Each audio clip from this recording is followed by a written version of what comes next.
In this evening's edition of A Ray of Hope, police officers from the Belfield police station have opened their space to allow students to participate in online learning. This became necessary as several students from the community were without internet access. Kian Morgan reports.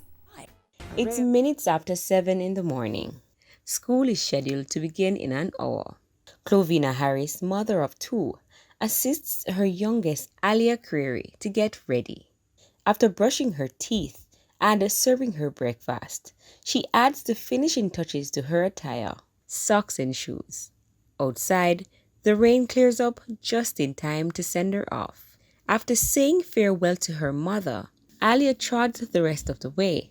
She takes a detour from the path which she would take to the Belfield Primary School to the Belfield Police Station, where she'll be logging on to her classes. Miss Harris says this has been the alternative. It's kind of rough for me because sometimes I don't have the money to buy the service to put on the tablet. Good morning, Alia. After exchanging courtesies, Alia makes her way to this corner, her desk and chair already reserved.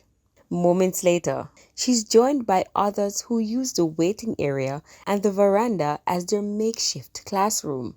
Sub-officer in charge, Corporal Dave McLean, says the idea came about after his team patrolled the community and realized that many students were without internet. The fact that we have the internet here at the station, this would eliminate some of the expenses on some of the parents.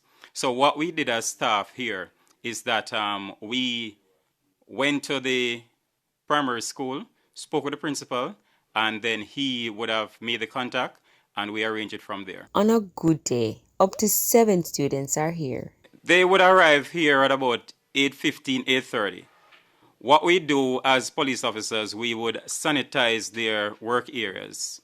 We would assist them with the passcode to the internet. And with one of the officers a trained teacher, the team is able to assist the students. Corporal McLean says that they're passionate about helping. If we can assist with education from the grassroots, then we can assist with that level, and then it will enhance the society at the later stage. Miss Harris says before now, she would have to visit the school to pick up and deliver her daughter's work. But now, things are better. I feel so good that's my children, because one of the time I fussy and I say, no man, Kelly can't sit down and Kelly not have no work or doing something. Corporal McLean says his team is able to empathize with the students because they too are parents. We are not only here as police officers to fight only crime and criminals, but if we can provide any form of welfare and assistance to any needy family or students, we are willing to do that. With a ray of hope, I'm Kian Morgan.